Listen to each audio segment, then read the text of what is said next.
And remember, istighfar is the preventer, the great preventer of harm coming to us in this life and the next.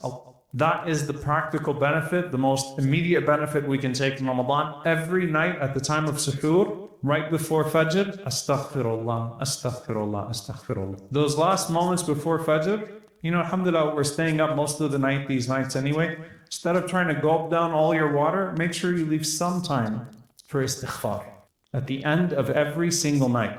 No, at the end of the night, at the suhoor time, hum yastaghfirun. They're seeking forgiveness from Allah subhanahu wa ta'ala. How does Allah find them? Istighfar, istighfar, istighfar.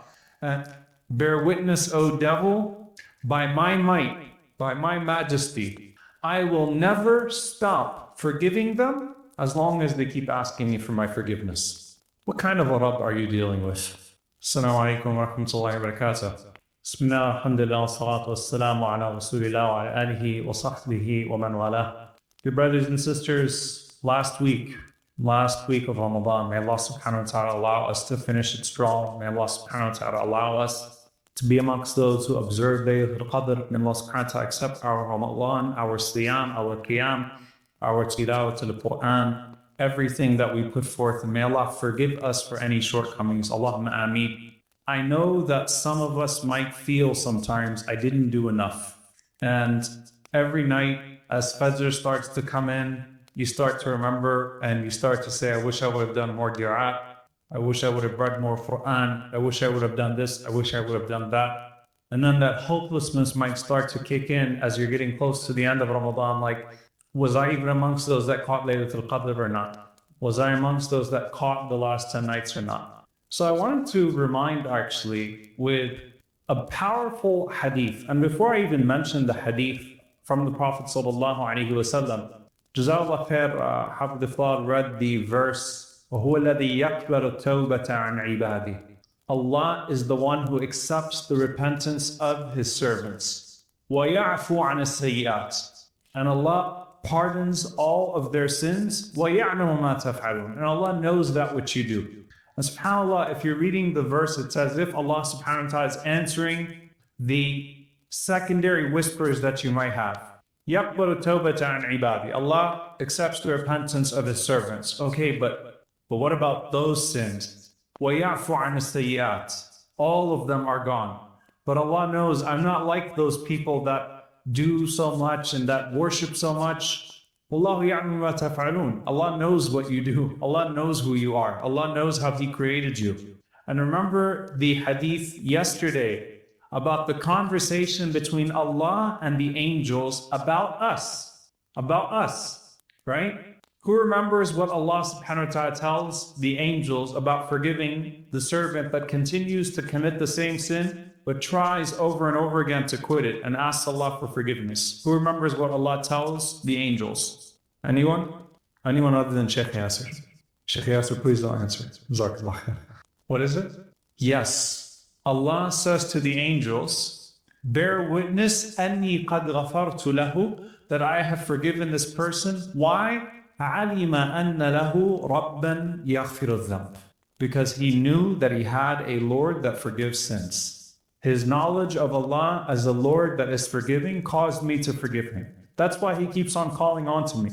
That's why he doesn't despair, like I'm too shy to call upon Allah at this point because I haven't done enough. That's between Allah and the angels. Now the hadith I'm going to share with you tonight, it's an amazing hadith. It's short and simple, but it is a powerful hadith. It's narrated by Abu Sa'id al-Khudri, radiyallahu ta'ala anhu, who we spoke about a few nights ago, who narrated to us the incident of Laylatul Qadr with the Prophet ﷺ. This hadith is an authentic hadith in Muslim Imam Ahmad. He said that the Prophet ﷺ said, قال الشيطان, Shaitan said to Allah, وَعِزَّتِكَ يَا رَبِّ, by your might, O Lord, لا أبرح أغوي عبادك ما دامت أرواحهم في أجسادهم. I will not give up on leading your slaves astray as long as their souls are still in their bodies. SubhanAllah, look at that challenge. And this is the conversation he's telling Allah subhanahu wa ta'ala, and Shaitan consumes himself in his anger, in his jealousy, in his hatred. in his despair. He's constantly, literally burning up on the inside. So he says to Allah, Ya Rab, O Allah, know that I will not give up leading them astray as long as their souls are still in their bodies. Meaning to the last moment when the soul leaves the body, I'm going to lead them astray. I'm never going to give up on them. I'm never going to give up on them, right? What does this mean? You know, we've heard so many stories. Imam Ahmad, rahimahullah ta'ala, at the time of his death, and shaitan appearing to him in a dream and saying to him, Oh Ahmad, you escaped. I could never get you. And Imam Ahmad, rahimahullah, said, don't even think about it. Not yet. Laysa ba'd. Not yet. Not until I leave from this world will I put my guard down from you. But he's telling Allah, I will never give up on them. Meaning what? I don't care how religious he is. Shaitan has seen some pretty religious people fall. He's been able to whisper into the hearts of scholars, into the hearts of people that were on their way to being martyrs, and to generous people. He has been able to whisper into the hearts and cause the destruction of some pretty great people. And he, of course, came from a very high position to the lowest of low. But I will never give up on them. I don't care how religious they are. I will never give up on them. What was the answer of Allah? Does anyone know? I want someone to... What do you think Allah responded to shaitan with?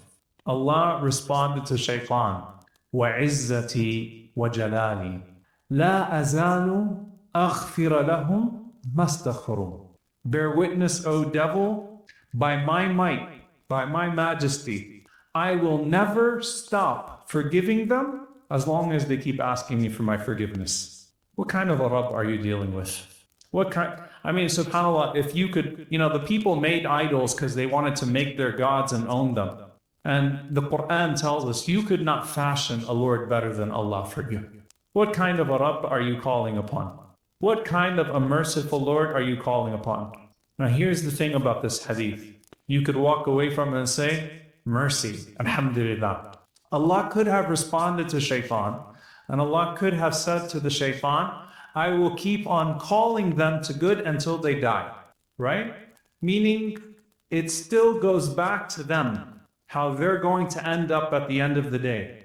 But Allah subhanahu wa ta'ala put it back on him so long as they are seeking forgiveness. Whether it's major or minor, whether it is a relapse or it's the first time, so long as they are in a state of istighfar, so long as they are in a state of seeking forgiveness, I will forgive them. Dear brothers and sisters, forgiveness, the seeking of forgiveness from Allah subhanahu wa ta'ala comes at the end of everything that we do. The end of salah. Astaghfirullah, astaghfirullah, astaghfirullah. Allah subhanahu wa ta'ala says about the believers, وَبِالْأَسْحَارِ هُمْ يَذْكُرُونَ اللَّهِ. No. At the end of the night, at the suhoor time, hum yastaghfirun. They're seeking forgiveness from Allah subhanahu wa ta'ala. How does Allah find them? Istighfar, istighfar, istighfar. And as Sufyan al-Thawri rahimahullah said, at the end of the night, subhanallah, the believers, those that spent a good portion of the night praying, and those that spent the majority of it sleeping, يَجْتَمِعَانْ فِي آخِرِ اللَّيْلِ. They meet at the end of the night, right before Fajr. And the people that prayed a lot, يَسْتَغْفِرُونَ لِقُصُورِهِمْ.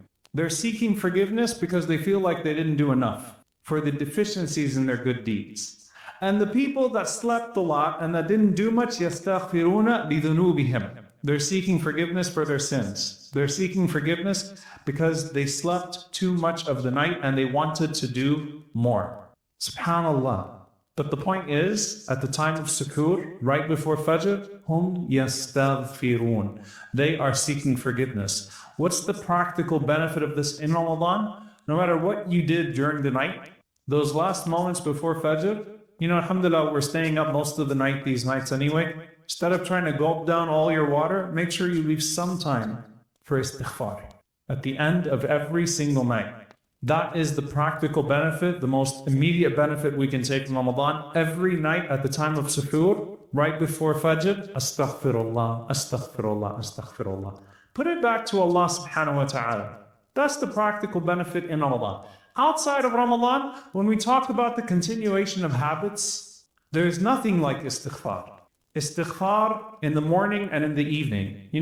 You might not be able to do all of Adhkar al-Sabah wal-Masa. You might forget some of the morning remembrances and some of the evening remembrances. But don't forget Sayyid al-Istighfar.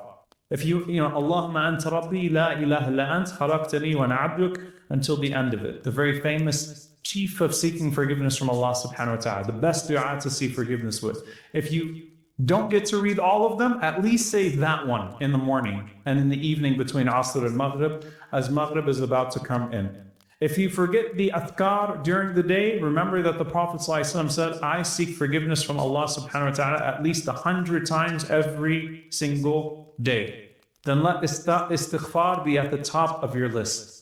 And remember, istighfar is the preventer, the great preventer of harm coming to us in this life and the next. Allah subhanahu wa ta'ala tells us in the Quran that He will not punish us وَأَنْتَ فِيهِمْ, while the Prophet ﷺ is amongst us. Or وَهُمْ يَسْتَغْفِرُونَ, while they're in a place of seeking forgiveness from Allah. The Messenger of Allah sallallahu alayhi wasallam has been taken away from us. He passed away alayhi salatu wassalam. His sunnah is with us, but he passed away. But we still have istighfar to prevent harm from coming to us in this life. فَقُلْ تُسْتَغْفِرُوا رَبَّكُمْ إِنَّهُ كَانَ غَفَّارًا يُرْسِلُ السَّمَاءَ عَلَيْكُمْ مِدْرَارًا وَيُمْدِدْكُمْ بِأَمْوَالٍ وَبَنِينَ وَيَجْعَلْ لَكُمْ جَنَّاتٍ وَيَجْعَلْ لَكُمْ أَنْهَارًا. Nuh alayhi salam mentioning to his people, seek forgiveness from Allah and good things will happen to you in this life. And on the day of judgment, nothing purges the sins from the records like istighfar. وَيَعْفُوا عَنِ السَّيِّئَاتِ, and Allah overlooks them and pardons them. Allahumma innaka afuwun tuhibbul afwa fa'fu anna. Allahumma innaka afuwun tuhibbul afwa fa'fu anna. Allahumma innaka afuwun tuhibbul afwa fa'fu anna. Seek forgiveness from Allah subhanahu wa ta'ala every day and every night. And remember, before you pray Fajr, the last part of the night, Astaghfirullah, Astaghfirullah, Astaghfirullah. And how can you lose hope in a Lord that has not lost hope in you? May we never be amongst those that despair, nor those who are deluded by their complacency or by their good. May Allah subhanahu wa ta'ala always find us in the place of seeking His forgiveness and striving to be better. Allahumma ameen. Jazakumullah.